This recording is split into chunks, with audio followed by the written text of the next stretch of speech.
We never know where life will lead us or what may hinder us along the way. But while every day can feel like one big question mark, it doesn't have to. With the right insights, strategies, and solutions from Western and Southern Financial Group, together we can look ahead to leave the unknown behind. What's pro football focus doing? Last week they had Brady. This week they got Brady. We're literally doing it differently from everybody else. As a matter of fact, moving forward from this point on, I will not make reference to PFF. Ready to get into it? Yeah. All right. We're going team by team. I would be very careful about slinging stones. Am I going to get sued? You got legal on this? I like football season, all the things that go with it.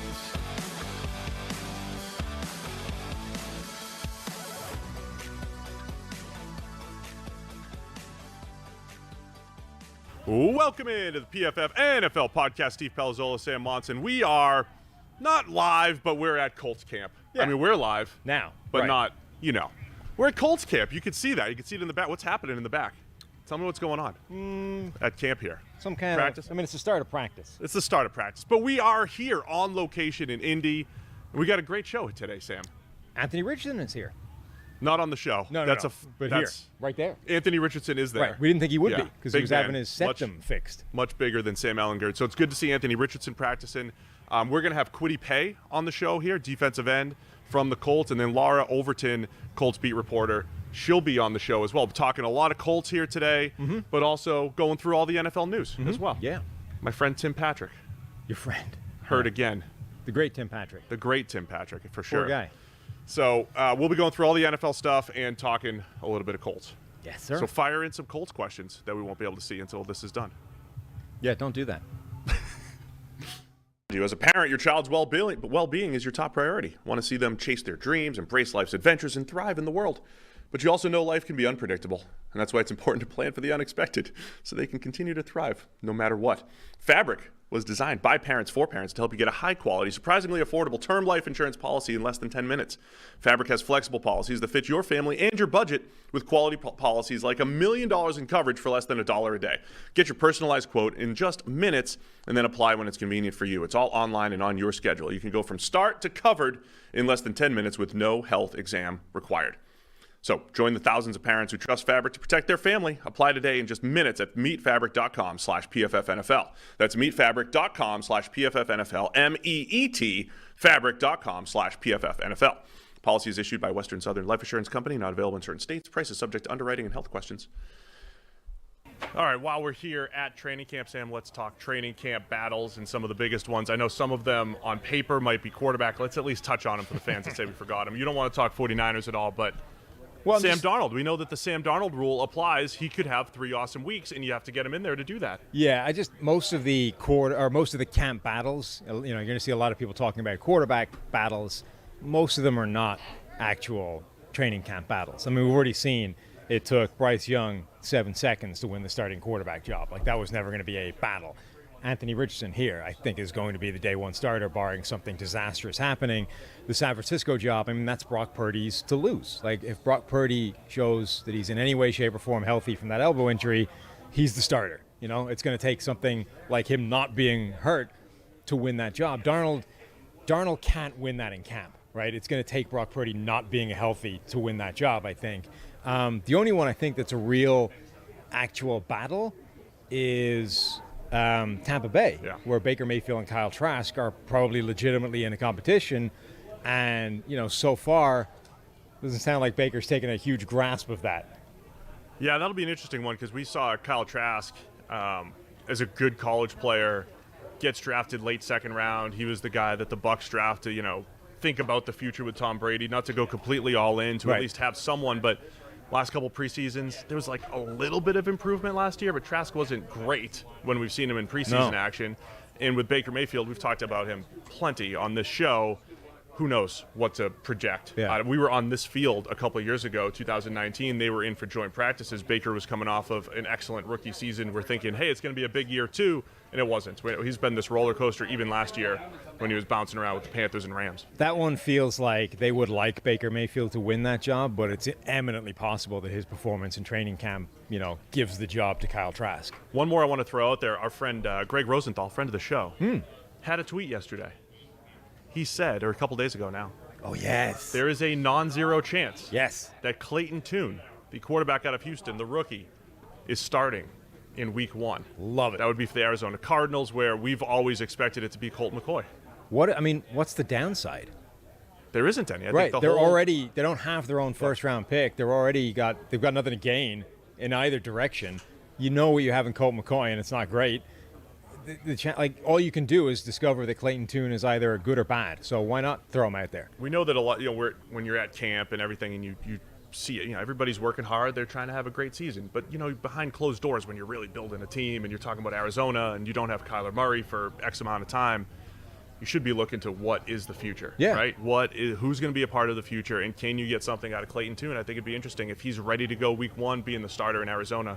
Though the situation's not great there. So I don't know if we'll learn much about Clayton at all. But the only way it hurts is if Clayton Tune actually really balls out and takes you away from the top of the draft, with your draft pick getting worse. But that offsets itself by the fact that maybe you actually found something in Clayton Tune, and now you can potentially roll with Kyler Murray for the future, knowing that you have some kind of insurance plan in Clayton Tune already there, and you don't necessarily need to go after Caleb Williams or Drake May, whoever it is at the top of that draft, who you just made it slightly harder to get by winning more games than you were supposed to. So if I'm Arizona, I really don't see a downside to throwing him out there right away and just letting him play the season. All right, let's get to some of the non-QB battles. Let's go Giants wide receiver room. This is chaos. Wide open, yes. Right? I know we got to get the – we don't have just need internet the here. list. We're working here with there's all a of our lot lists. of them. How about Isaiah Hodgins is there, Yeah. Darius Slayton, Jamison Crowder, Jalen Hyatt, who runs really fast apparently per all the reports, Paris Campbell, Sterling Shepard. Just some of the names in Giants camp. Yeah. Richie Wan'Dale James Robinson is out. Wan'Dale Robinson's in there. So what is going to happen with the Giants? I mean, they had a pretty good offense despite, not having big names at receiver last year. This should be an upgrade depending on who wins these battles. And all this is with Darren Waller being like their number one receiver as the tight Open end. nonstop, as we reported live here on the show a few Yeah, shows I mean, ago. the Jalen Hyatt stuff is interesting. I know you sort of threw some subtle shade there at the GPS times that are being Nobody thrown out knows that. there. We're just Times, talking off air. mile per hour. But he's fast. But he's been reportedly clocked at over 24 miles per hour multiple times. And the reason that's significant is the fastest time ever recorded in a game is Tyreek Hill at the high 23 somewhere. It's all relative. That's what I threw shade at right there. Right. So, at the very minimum, the numbers coming out here are saying he's fast as hell. And this was a guy that looked fast as hell, from his college tape, and then ran a reasonably surprising 4.4 flat. But if he's able to go out there and absolutely torch NFL players with that kind of speed, that is significant. Coming out of that Tennessee offense, it was a really difficult projection for anybody basically in that system. There was a reason he got drafted where he did.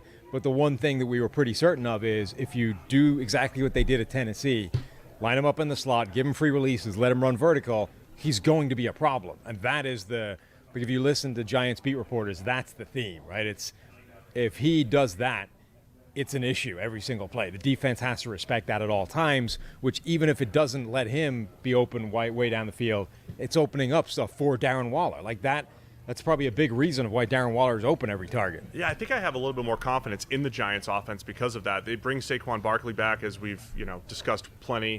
We know how much Daniel Jones rushed last year. A reminder, he had the 20th most rushing yards in a season ever for a quarterback. Right. So Daniel Jones, Saquon Barkley, they want to run the ball, run play action, create those big plays. Darius Slayton, one of the other guys competing for snaps there, has been a very good deep threat. If you have Hyatt and Slayton and you let them be the deep threats, that will open up things for, Paris Campbell underneath, former Colt here, who's had a pretty nice camp. Sterling Shepard when he's healthy.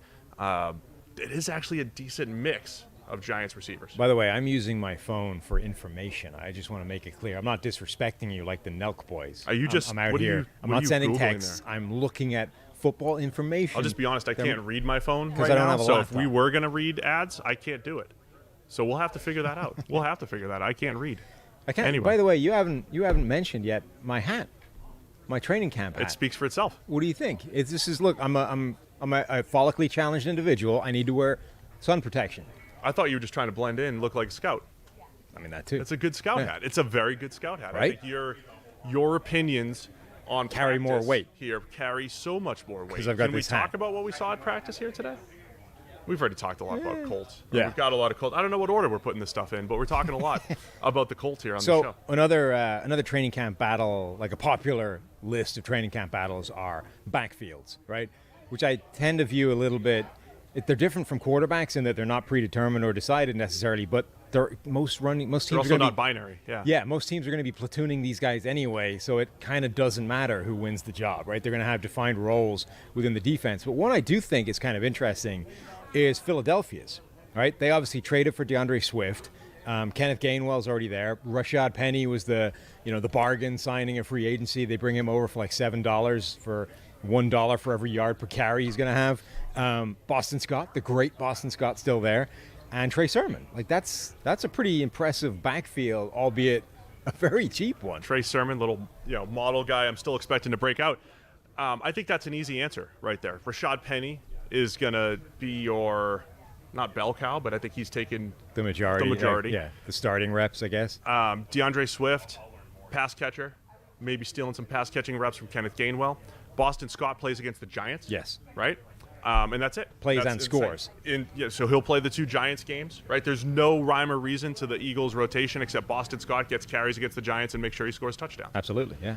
But, it's an intriguing backfield. I know we theorized, I'm going to whisper it here, that maybe Jonathan Taylor, if Jonathan Taylor was going to get traded, I said I could send him to the Eagles. I make people mad. I don't want anybody to get upset over here. Is Jim Irsay around? Is the bus? No, it's not. There was a helicopter flying around earlier. I think that was Jim. But the Eagles are. I think they'll have those defined roles as much as possible. If Rashad Penny gets hurt, you have a bigger workload, maybe for your guy Boston Scott. Yes, the Penny thing is going to be exciting. I mean,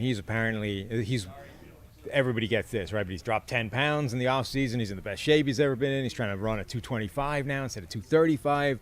I mean, everyone's always known that this guy had immense talent. It's just he can't stay healthy. If he can stay healthy, he's running behind the best offensive line in the NFL. He should have success. How about the Jets' offensive tackle situation? Mostly at left tackle, you have Mekhi Becton coming back, former first-round pick who has missed so much time over the last couple of years, even missed a few early practices. But the story is that he stacked back-to-back practices, and that is a story given his knee injuries. Showed a lot of promise as a rookie, but Mekhi Becton going up against an aging Dwayne Brown and Billy Turner, who's just been filling in at the moment while those guys have been rotating. But yeah, it sounds like this time they are trying to ease Becton back into it more than last year, where it was like, well, he's healthy now, so let's throw him back out there. And then he kind of re-aggravated things and was basically shut down for the year. He has missed practices, but it's not like knee flares up again. It's like we're deliberately easing him back into this thing to try and, make it work this time. But he has reportedly been impressive. Robert Saleh keeps talking him up as being potentially one of their best players if they can get him back and get him functioning. So, and for the first time, Dwayne Brown really saw like a drop-off in his production last year, his performance. So he seems to have hit that age now where he is firmly on the decline. This is one where, I think they're going to give Dwayne Brown every chance to win a starting job and try and nail it down. So maybe an underrated part of that is Rodgers has had, even when there are injuries in Green Bay, he's had a very good pass-protecting offensive line over the last couple of years.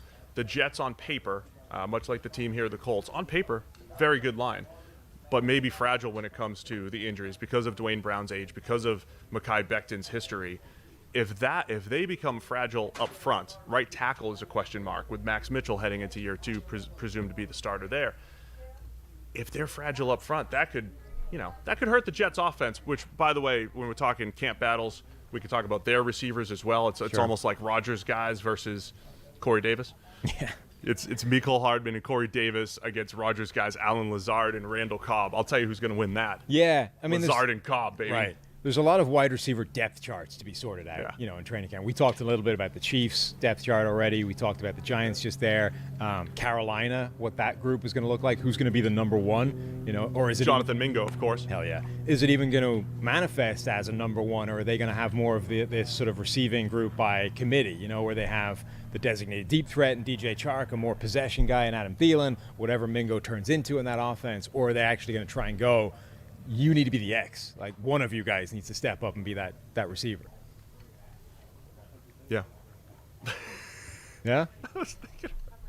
You're just lost in your own little world there, huh? I was listening to you, but yes, Jets. The whole Jets depth chart's going to be awesome to watch it unfold. Can I do two cornerback rooms? Okay.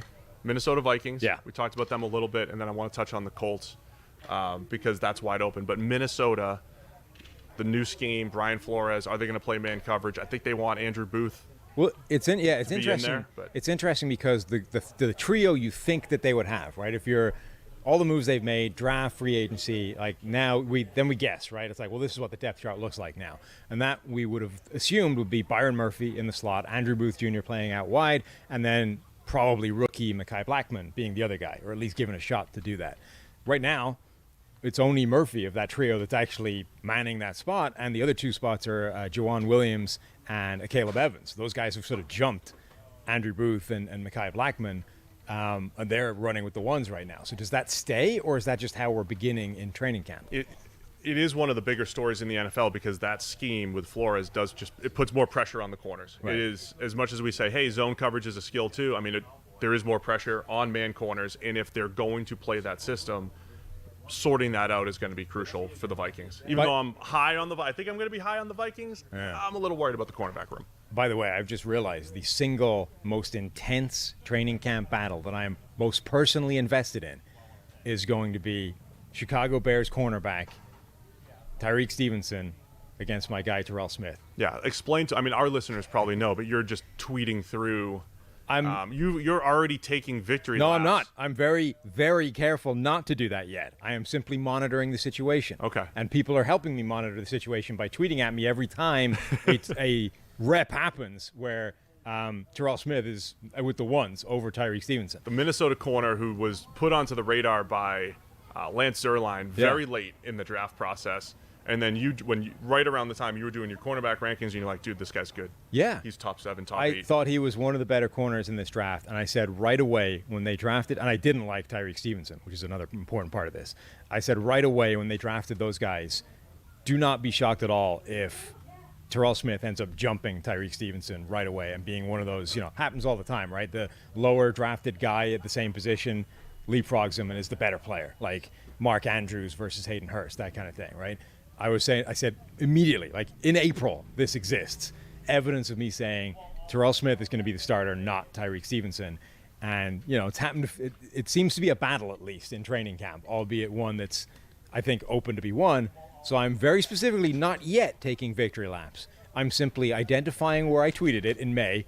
I'm going to find a clip of when I said it in April. I'm going to be ready. You'll be ready. You'll be ready. So that if it happens, I can deploy it. What's victory? Is it simply depth chart status? I mean, what if he goes out there and... Well, it has to be like regular season. It can't just be in training camp they release their first What if he's depth not chart good when he gets one. out there and plays?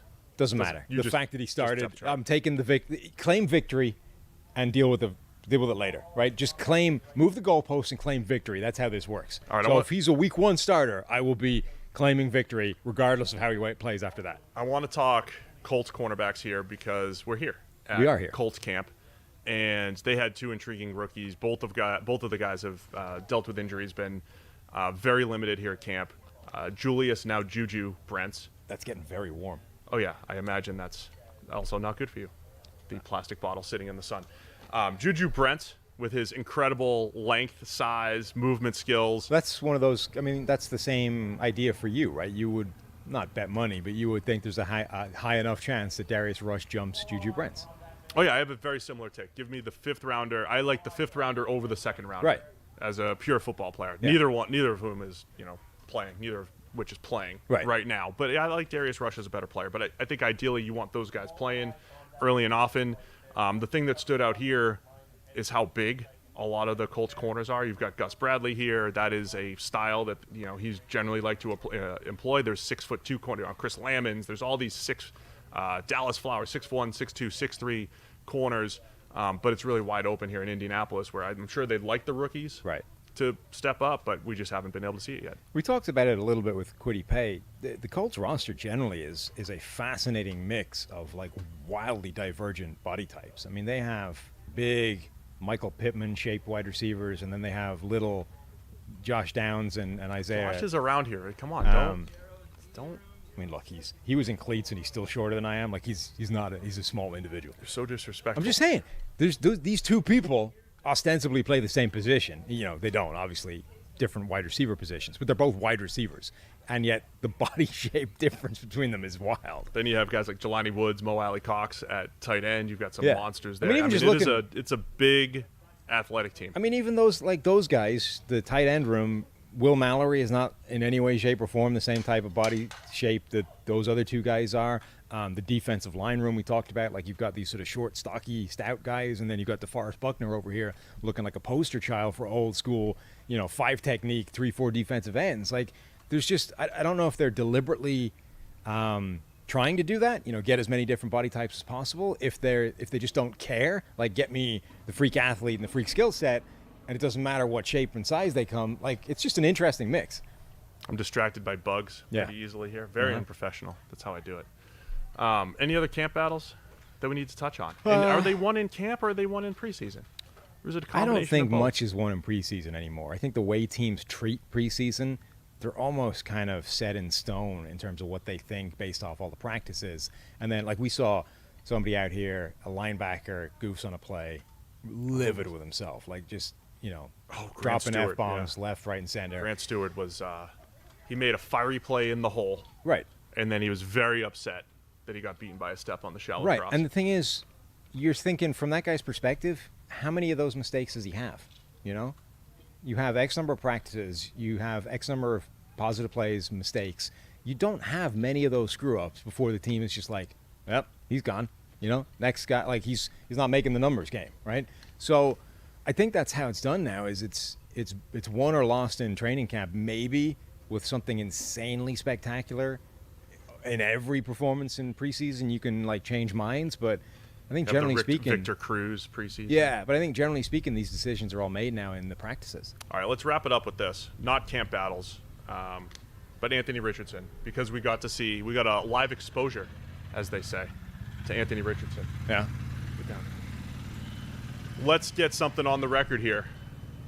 What you saw today from Anthony Richardson, and does that change your expectations for the season? I mean, Me versus a bug right. a battle. All right, now for social media, a good chopped up official take here, Sam. This is how we do it. Well, he's every bit as physically absurd as you would think he is, right? He's big, strong, fast. The arm jumps off the visually, like he's just a different human being to the other two quarterbacks, and that's immediately obvious. I was impressed with his accuracy when everything was in structure. Where I think you see it break down a little bit is, something, the play is breaking down. He's got to like move around the pocket and then like do the Patrick Mahomes, right? Deliver something weird. Yeah. That's where I think you see the mechanics go away, and he doesn't have that in tight yet.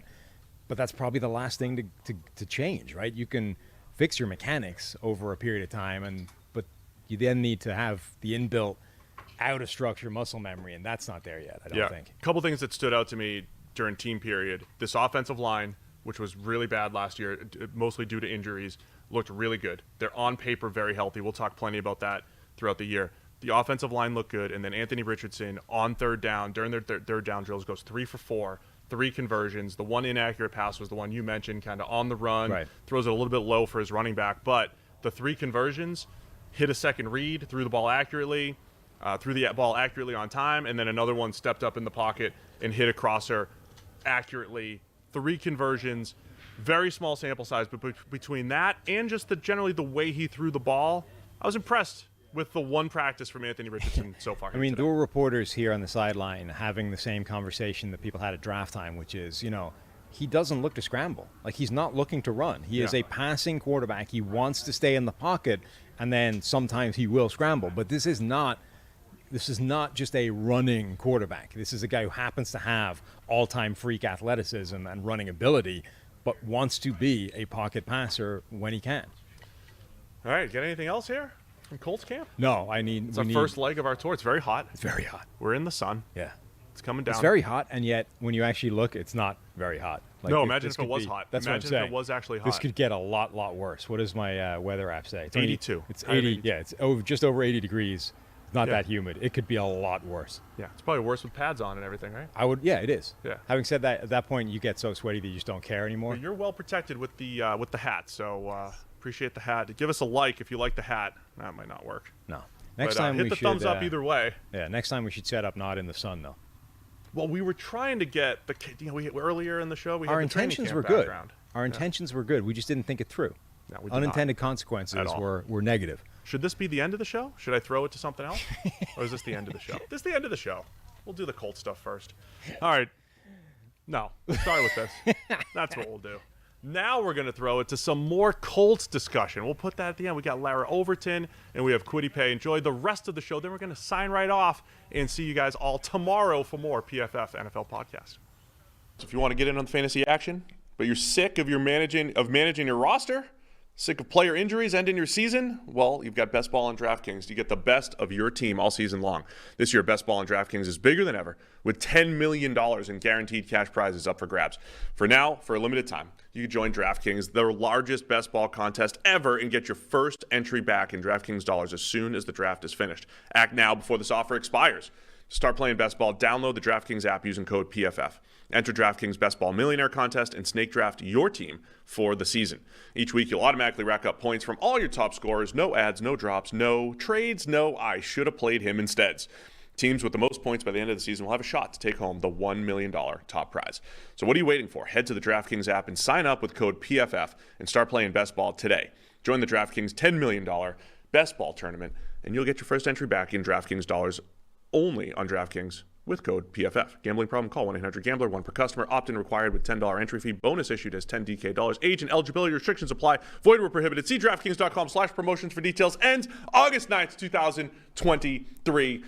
All right, we are so thrilled to be joined by Larra Overton, Colts host, producer, and reporter. You had like 6 other jobs too that you mentioned, but we'll just keep it at that. Larra, thanks for joining us. Thank you guys so much for taking the time, making the trip up to Westfield to join us at Grand Park. It's certainly been an active training camp so far, and you got the first full padded day of practice out here, so it's been great. It's all happening right now. So what's the biggest story right now? It has to be Anthony Richardson, of course. Anthony Richardson has certainly impressed. Everything that you expected and more. And he sat out practice yesterday, had a minor procedure on his septum, but right back into it today alongside Gardner Minshew and Sam Ehlinger. And I think a few of the things that stand out right now about what Anthony Richardson has been able to do is all of the physical expectations, the skill set that he was so touted for within the draft process, all of those were there. But then even beyond that, it's the quick chemistry that he's been able to establish with a number of his different targets, a number of his receivers and pass catchers in general. I mean,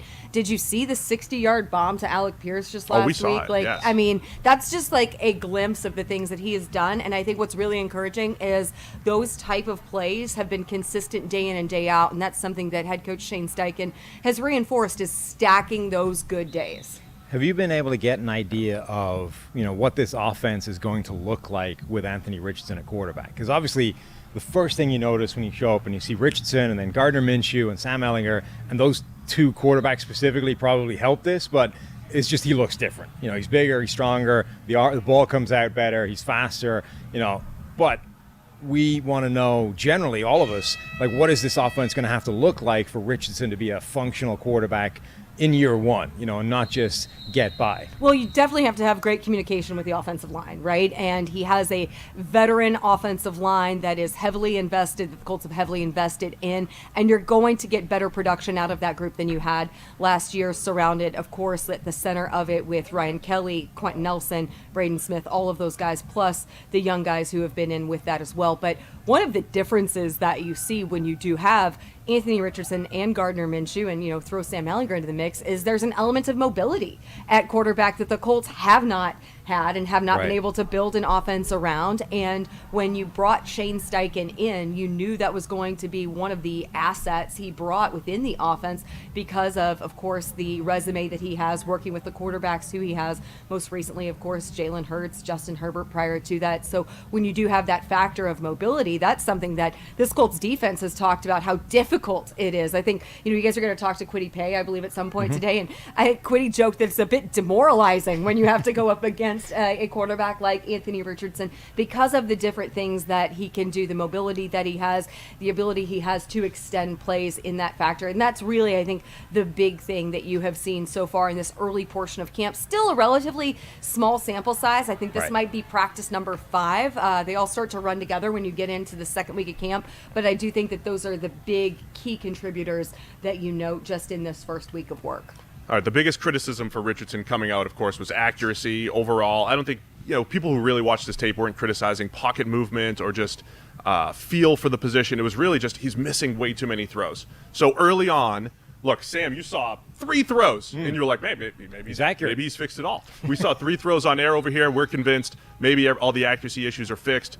Any sign of that early on? I think what we saw, and fortunate to have the position of watching him come in and do rookie minicamp, OTAs, and then the vet minicamp period is you saw him, he missed throws in there, which you expected him to, right? Anyone who's 21 years old, who's walking into the NFL as a quarterback is going to have those. But it was great to see when he would have one of those errant throws is Shane Steichen would immediately get right up to him, and he was very quick to take the coaching and very responsive to that. And you could tell wants to be coached hard. And I mean that in a sense that, he wants that, productive criticism. He wants that. He wants to absorb that and learn from any of those aspects. And I think what is encouraging is you saw some of the things in minicamp. He really quickly fixed those in that work that he had over the summer. He spent time with Gardner Minshew. He spent time with a number of his different weapons on this Colts offense. And I think that's already paying dividends for him. He's he's been incredible in every sense, his professionalism, everything. Our Colts production staff, we do a Behind the Colts series over the course of training camp, and Anthony was one of the guys who the team rode in with, in addition to Coach Steichen, Ryan Kelly, and Juju Brents, all rode in with them from their homes as they came in to report at Grand Park. Anthony was asked about what his goals are for training camp, and his 3 goals, it had nothing to do with, production, numbers, being named a starter, none of that. His goals were to be a better leader, to create chemistry with his teammates, and to stay healthy. And I think that is very indicative as to the mentality that Anthony Richardson brings in. And one of the things that Chris Ballard noted day 1 of camp was his overall demeanor. He's incredibly even keel. He doesn't get rattled easily, and he thinks that will be something that will provide him a really good foundation to navigate the inevitable highs and lows that any rookie faces in the NFL, especially one that is playing a high pressure position like quarterback. One of the big trends from the Colts drafting the last few years has been chasing these super athletes, these guys that have got insane measurables across the board. But now we get to the NFL, where basically everybody is a super athlete. How many of these guys over the last couple of years still stand out, even in this environment, as this is a world of super athletes, and he is still clearly head and shoulders more explosive, more spectacular than some of these other guys? I think one of those that comes to mind, who has been one of the major stories of camp, is Shaquille Leonard, right? He was drafted because of these really incredible measurables that he was able to produce, and how he impressed the Colts scouts and Colts front office, of course, through that process, and that resulted in the defensive rookie of the year type of season. His last 2 years have been injury riddled, certainly, but when he got back on the field out here at camp after missing the entirety of the spring period, looked like he had not missed a beat. And that's something to credit Shaq and all of the work that he's done. He's been incredibly diligent in the offseason to get back to that point. And he is a guy who, even where people have questions on, will he be at the same level of production? Because he is that takeaway factor for this Colts defense. But he's going to command a certain degree of attention from offenses when he is on the field. And there is nothing to indicate right now that he won't get back to that level that you have certainly expected him to be. I think that there are a number of guys who you will see as being, think about too on the offensive side, guys like Alec Pierce and the type of rookie season that he was able to have. Jelani Woods, that guy is just I mean, he is massive. I got to go stand next to him. Try it. Like, anytime I want to feel. He's about my size, though, right. but, you know. Exactly. So, I mean, all of those guys, and you saw flashes last year of those young guys, game-winning type of plays from Jelani Woods and Alec Pierce. Unfortunately, you weren't able to see them with the consistency that you would have liked, largely because of the rotation you had certainly at quarterback and not being able to necessarily have that continuity that you would hope for some young pass catchers like that. But those are just, I mean, a few of the guys who I would note who have just been incredible on this roster across the board. And then another one who I think probably doesn't get enough credit is Grover Stewart. I mean, great year last year. Oh my God, incredible year last year, and he has been one who the Colts saw something in him, coming out of college, and were able to kind of, I don't want to say take a risk on him, because he had certainly the tangible aspects there that were really intriguing, but a credit to Grover in terms of how he's able to translate them, going from, a very small program out of college and then being able to, in my opinion, grow into an all-pro type of player. Anyone from this rookie class standing out? They had a ton of picks, another great group of athletes. I have a few of my favorites that they drafted. Sam, I know you have a few guys like Darius Rush I really liked at cornerback, Blake Freeland at tackle. Will Mallory was big. Sam, you're a big fan of him. Will Mallory's back today. It's his first day out here. So, yeah, definitely great to see him. Adebawore, like any of the rookies standing out early on. Well, when you talk about, to the athleticism that they have so highly coveted in the draft, I think Adetomiwa Adebawore out of Northwestern is one of those who just had, in the best way possible, in the most positive way possible, like freakish combine numbers, right? He's one of those who you certainly expect to be a factor on this defense. He's been very consistent through camp.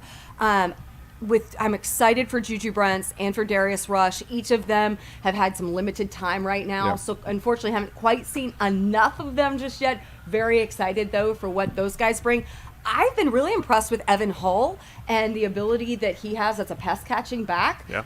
That'll be an incredible asset for Gardner Minshew and Anthony Richardson to have him as a weapon. And suddenly a much bigger role potentially with Jonathan Taylor, having his issue and Zach Moss getting injured. Yeah, and Evan Hull, the thing is, he has been incredibly active since he stepped in the building. And then another guy who is intriguing to me is Josh Downs. He brings an asset to the offense that the Colts really haven't had in a while, and I think that he is responding very well and really absorbing the opportunity that he has to work alongside Isaiah McKenzie because of the veteran presence that Isaiah has, the opportunity for those two to play somewhat similar positions within this offense, but very excited. Josh Downs made an incredible catch yesterday. That's what he does. In practice with Gardner Minshew, and I think he is one of those who can really do some interesting things and provide some options for Shane Steichen and Jim Bob Cooter in the offense in terms of scheme. I have to ask about Evan Hull because he is somebody that stood out to me at the Combine because at the end of every single rep, no matter what it was, he ran it to the end zone. He finished by running it all the way to the end zone. Even if they were the other end of the field, he would run 80 yards down to score at the end of every rep. He's not doing that out here. Did somebody say, look, that's great to get yourself noticed, but now pack it in. Now we've got serious work to do. I'm not sure if anyone said anything, or it's more so just his grasping the fact of like, okay, I'm going to have to pace myself a little bit if I'm going to do this each and every day, because he's had, this is a big workload for him, and that goes back to May when he walked in the door. And now he's got to, navigate other drills that are happening. It's not as easy as it is at the Combine where there's lots of open space to run to the end zone. Of course you asked that question, Sam. Of course you did. All right, we on the PFF NFL podcast tend to neglect running backs quite a bit, but we've also in the last month talked a ton about running backs because they're a huge story around the NFL. Sure. So what happens with Jonathan Taylor, and can you interpret, because what we try to do is interpret the social media stuff. Can you interpret the social media spats, the back and forths between Jim Irsay and Jonathan Taylor? Do you get into the social media? I think it's dangerous to ever try to interpret anything on social media, like aside from the NFL. I think it's very, very, very tricky. You just hope that all of this, is resolved in due time. And all I can say is that from our perspective of working with Jonathan since he was drafted to this organization, from a production standpoint, from a media standpoint, he's incredible to deal with. He is just such a gracious person, and you guys have seen the type of numbers that he produces. So he is just such a top-notch person, obviously an incredible piece of this offense, and you just really hope that all of this gets resolved and that this team is able to move into the regular season with all of the drama behind them. Any prediction on what happens? None. I have learned a long time ago not to make any predictions, because especially like this time of year, there are too many factors and too many unpredictables. I mean, my first season here was 2019 when Andrew Luck retired. So couldn't predict that one. Right. No. So I no longer make predictions. I'd been in the market for a long time working for some of the local affiliates, Fox 59, CBS 4, and then started here with the Colts in July of 2019. So it has been a ride, and I think that there is a ton of optimism and excitement. Was actually just yesterday talking to a number of the guys just about how much energy that Shane Steichen has brought into the building across the board, and how much this really young group is feeding off of the tone that Shane has set, because he's very clear on the expectation, the standard that not only he upholds his players to, but that he upholds himself and his staff to. I just want to finish with this. Any predictions on the secondary? Looks like the cornerback room. The cornerback room in particular is wide open, and you mentioned the two rookies, and it's not Julius Brents anymore. He's going by Juju. It is Juju Brents, yes. Juju Brents, Darius Rush. Haven't seen a ton of time yet, but both guys, even though Rush was a 5th rounder, I think expectations high for both players. Oh, huge. Right? And Absolutely. do they see the field early? What are we going to see with the corners in particular? I think these guys got to get healthy. I think the one thing for me is, are they out there when the Chicago Bears come in for the joint practices? That's going to be a really clear indication of what's going to be feasible, what's going to be realistic come regular season. I think that there is a heavy responsibility right now on the shoulders of Kenny Moore II. He's really the most veteran Colt that you have in that secondary. He learned a lot from the leadership of Stephon Gilmore last year, and I think that's going to be a great benefit to Kenny. And I think he is going to have to shoulder a lot of responsibility. Encouraged, though, by guys like Dallas Flowers, the significant amount of playing time he saw last year. That guy was a monster in special teams as well. Tony Brown is a veteran guy who you have to work with, but obviously you're putting a ton of emphasis on those rookies. Darius Rush, in the time we saw him in OTAs and minicamp, I mean, he looks kind of one of those guys where you talk about like the athleticism and all of that. Like, you look at Darius Rush and you're like, that is a scary guy to be throwing the ball in the vicinity of, right? Super athletic, super quick, long, rangy, all of those things, and seems to both Juju and Darius fit really well with Gus Bradley and what he wants to do. I think part of the reason that you saw some revamping of the secondary from a personnel standpoint is because you needed to get those type of athletes that fit the scheme that Gus Bradley has implemented within this Colts defense. They're really going to benefit by a second year under Gus in that system. Coach Milas, of course, the secondary coach in there as well. But I do think that in, 2 weeks, we're 2 weeks away from joint practices. That's where you're eyeballing those guys, Darius and Juju, to come in and see what they're able to do against a number one offense. Yeah, I'll be keeping an eye on that secondary throughout the preseason. Got anything else, Sam? No, I think we're good. We're gonna we go have back no more Evan Hull questions? I know. I just needed to make sure that he wasn't, complacency getting to his head already. I know. That's a guy who I would never say complacency ever enters his vocabulary. Yeah. All right, Lara Overton, the host, producer, and reporter, amongst many other things for the Colts. Appreciate you joining us. Thank you, guys. Appreciate you having me. All right, we're thrilled to be joined by Kwity Paye, defensive end here for the Colts. Kwity, how you doing, man? Doing great, can't complain. How's camp going so far? Camp's been fun so far, you know? Being able to come back out here with the guys and compete every single day. How's it different with Shane Steichen in here as a head coach?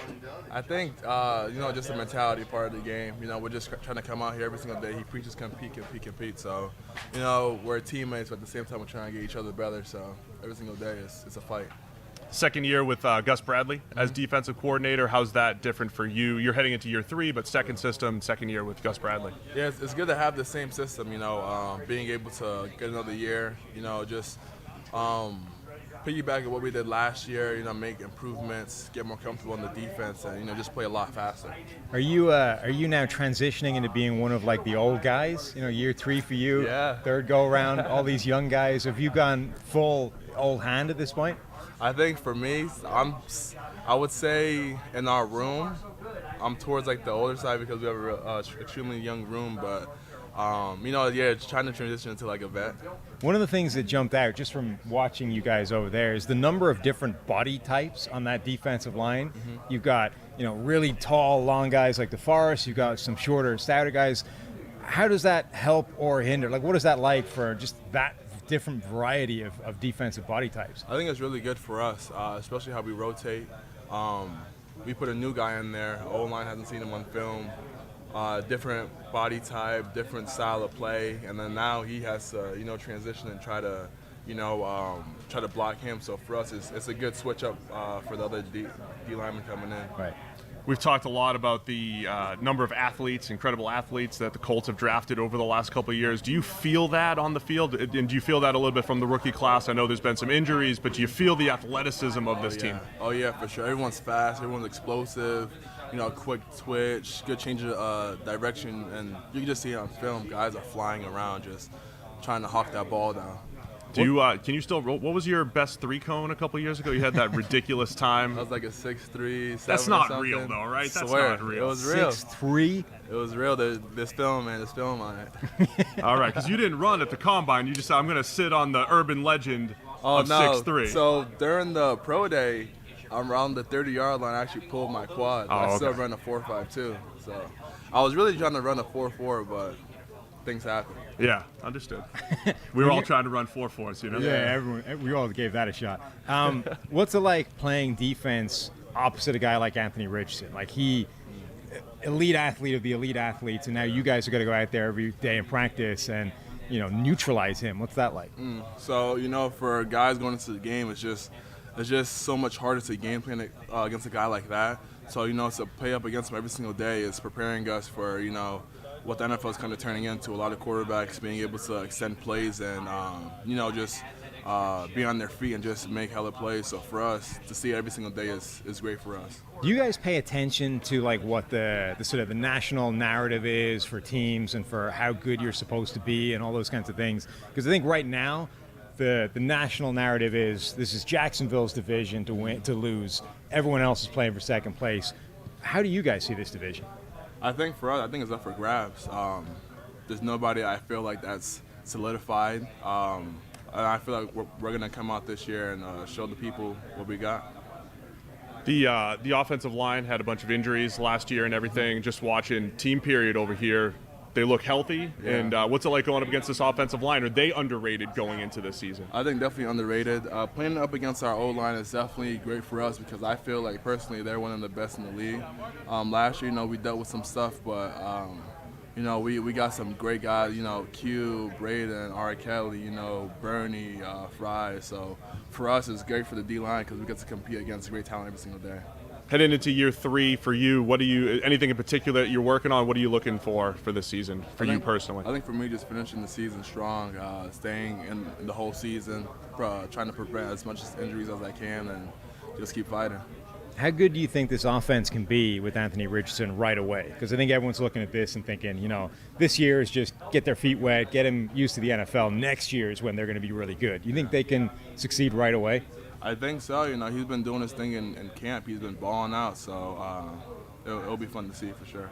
Okay, so there's a lot of hype about Anthony Richardson, right? I mean, obviously he goes number 4 overall, but the questions about accuracy and just completion percentage and general things like that. What have you seen though from him as far as him throwing the ball? Obviously he's not running a ton, right, during practice, or maybe he is. You can't give all that away, but what's he like throwing the ball right now? I think he's pretty accurate. He's just doing his thing, improving every single day. Rookie quarterbacks, they're gonna come in and get a feel of things, and I feel like Shane's been doing a great job of easing them into it and making sure he's ready for the start of the season. So you guys at the Colts have been drafting these incredible athletes for years now. This whole practice field is full of absolute unique freak athletes. From your perspective, what is the single most ridiculous freaky thing you have seen somebody do athletically from this team? I think probably our 3-tech, Adetomiwa, when he ran that 4.4, that was crazy at 280 pounds. Right. And it's perfect for our defense because we're just flying off the ball. So, once he gets comfortable, flying off the ball at that 4.4 speed, he's going to wreak havoc for sure. Is he mostly playing 3? Is he going to move around for you guys? Because he did that at Northwestern. I think probably just interior, 3. Yeah. I want to talk football for a minute, real football, because I love watching you take on pullers. Mm-hmm. You had that play against Penn State. Do you remember the play against Penn State? You absolutely wrecked some tight end coming in motion, backside puller, and you absolutely wrecked him.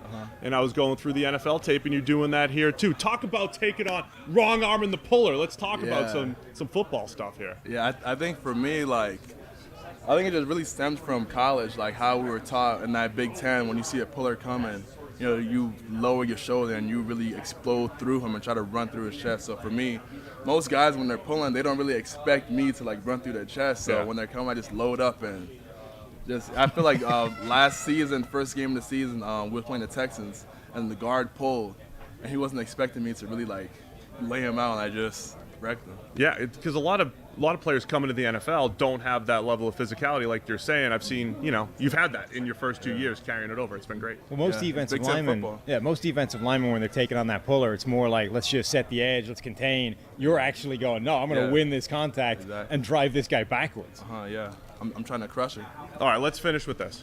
AFC South prediction. You said, hey, you know, we said maybe people are expecting it to be Jacksonville. Do you want to go on record and make this official? Is it going to be the Colts division this year?